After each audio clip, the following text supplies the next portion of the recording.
I made yesterday a post on Twitter on how you should play this patch, and there are some details that I should talk about because in text it's a bit harder to explain stuff, so let's talk about how to play this patch exactly. First of all, you should lean towards AP. Why? Because you have infinite options of things you can play. The best board to play is Brand, because Ziggs now got buffed on his ability, not damage, but the way his ability works. You know, when Ziggs was ulting something and the ball would miss everything or would jump from unit to unit doing nothing?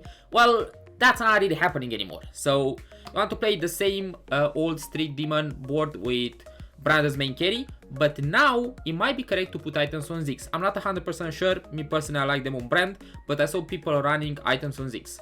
I think the main idea now is you go level 8, you roll down, and if you hit like Nico plus Brand 2 or Ziggs 2, whichever you hit first, you put items on that guy and try to go 9. Very simple board to play. You should play this if you have like early Street Demons with Sojin Slant.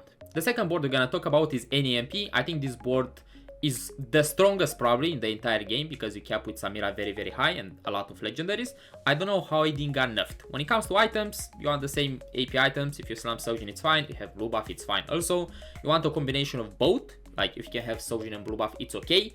But right now there's a new build rising up with blue buff, Nashor and Void Staff. But the blue buff is like not that important. Like you have Sojin, Nashor and Void Staff as well. It caps very high with Kobuko. You can play Garen here, you can play Samira, you can play Ziggs as well if you have it.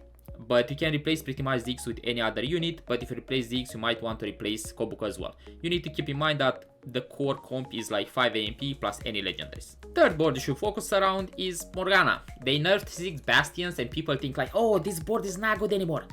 Well, it's pretty good. The only difference now, it's a bit weaker in stage 3, but I'm pretty sure this camp is still very strong. I think like a key element you can take from the nerfs from Bastions is that you need to like stay a bit more on tempo. So that means you cannot hard force these like every game without like thinking about your components.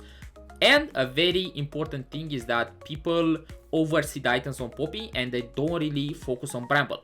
For those who don't know, Poppy throws her buckle ability, small shield, on the enemy carry, which is like 4 hexes away. But the damage from the buckle is based on her armor. So pretty much the best item for her is Bramble. You want to prioritize that on her. But of course now with the AP lines rising up, you can understand that maybe Bramble it's not that good in every lobby.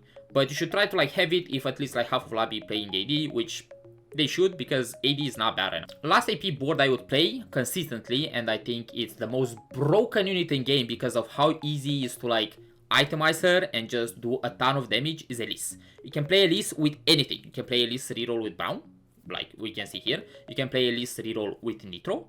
And if you don't have any reroll spots because maybe people play TF, although they shouldn't, or maybe Nitro is contested, you can play Tempo Elise. You can just go level 9, you play 4 Dynamo, you put items on Elise, and guess what? You're safe. You just need a good frontline. Frontline can be anything, by the way.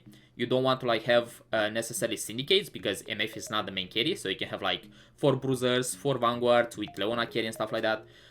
So it's pretty flexible line, so don't get baited by, I don't know, I need this, I need that. You just need 4 Dynamo, any solid frontline works. On items, you want blue buff is the core item from Elise because it allows her to cast so much, and any IP items are fine. You can have Deadcap, you can have JG, you can have Archangel, Giant Slayer is fine, Guard Breaker is not that good. Gunblade, surprisingly, especially if you have like Brown 3, it keeps your frontline alive a lot. The second thing I want to talk about is the way you can find the niche camps in your early game based on units or based on augments and why you should play those. Right now, the lobbies are pretty much fast 8 every game, so you don't see that many reroll lines that are like, I know, very rare. You see like Morganas and maybe you see some Nitros and stuff like that. But there are some reroll counts that are still very good. For example, I feel like Gorilla reroll, Mundo reroll for those that don't know the guide we made a week ago, I think, is still very good. It got buffed also, but I don't see it as often as I would like to, which means that people sometimes, they just stay away because they're not sure. Gorilla reroll is still good, you can still play it. Probably the items change a bit, like you don't want like Warmos Redemption anymore because Redemption now got changed into Speedy Visage, not that good. But the main idea is that you should stay around niche camps, so if you have like Shop Glitch, Starry Nights or Rig Shop, you should try to play like Morgana reroll, Shaco reroll, it's fine, it's not amazing, but it's fine. Gorilla is fine. Nitro reroll are okay. Nafiri is still good even if you don't have like Cutlass. And also, unit that you should think about and you should like keep it at least, it's Graves. Graves got buffed this patch. He's not amazing, he's not a main carry for sure, but because he got buffed, it means that it allows you to play Ox from an early position. So for example, if you have like an Operer with maybe Graves 2, Alistar 2 and 2 items, you can like try to stack those Ox stacks from early game, and maybe you can get to like a lot of Ox stacks once you hit level 8 and you play like around 6 Ox Force and stuff like that. Another thing you should know is what you do with the early game units and what you can play with them. For example, here we have like Mundo 2, Zyra 2 and a Sojin, but it can be any AP slash adaptive, or blue buff not that good, but static, adaptive, Morello, stuff like that. And with these upgrade units, you should play Brand, right? If you have like Kindred, or you have Nitro upgraded and you have a blue buff, or at least a mana, you can try to play around AMP. You have like Kindred and Kog'Maw with AD items. Kraken, by the way, is broken, you should play it. You should go around like Marksman and Zai carry or Aphelios carry. If you have Silas 2 and Seraphine 2 with tank items, play Anima. Please, people do not know yet how to play Anima and they think that they need Zaya items from 2-1. You don't need Zaya items. I might make a guide in the future because I feel like people don't really know how to play it properly. Let me know if you want that. And just make tank items on Silas. Just pick your weapon, play 3 Anima squad, you're gonna win streak for a lot of time. For example, if like a 2-5 after first Carousel, you have like Sunfire with Warmogs, I'm pretty sure you can win entire stage 2 and maybe stage 3. Maybe. You need some upgrades also.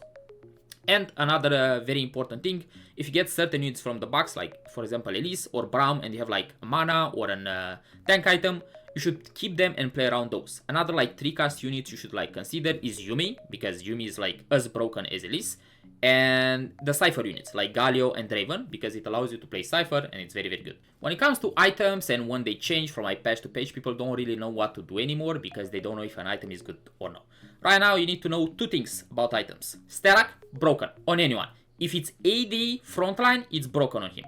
If it's like AD backline, it's fine. For example, MF Sterak, doesn't matter. You know why? Because you get 40 AD from the item, and you get a big ass shield when you go low HP, but you get 40 AD from like a bruiser item? What's that?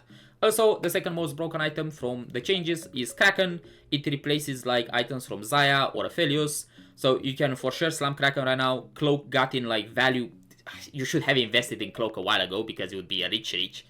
But you should like know what to play and to play these items when you have them, and don't stay away from like taking a Cloak as first component just because, oh, it's a Cloak, it's defensive. It's fine. You can make Gargoyle, you can make like more Krakens, QSS that are in some builds where you can play, so it's okay. When it comes to hero Augments, right now some of them got buffed, but the most important thing is that some comps got nerfed in the last few patches, so these like hero Augments are fine. But there are some rules that people don't know about, so I'm gonna teach you how and when you should play these hero Augments.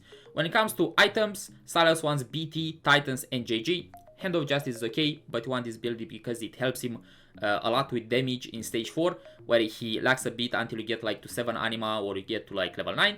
Poppy wants BT, JG, Hand of Justice. You want to play this in combination with Morgana as well as a backline carry, but you should prioritize like Poppy items. And when it comes to Vi, you want BT, Sterak and Titan. Sterak, we talked about, it's a broken item, so on her it's insane. When do you pick them though? Well, there are 2 rules. 1, when you pick this augment, you need to have the unit 2-star. So for example, if you pick like Silas and it makes your unit 2-star, so you have a Silas 2 at 2-1, it's fine. And 2, you need a slammable item. So if you have like, for example, Silas hero augment, but you have like mana, rod, belt, don't pick it. You cannot slam anything, you cannot win streak, it's not good.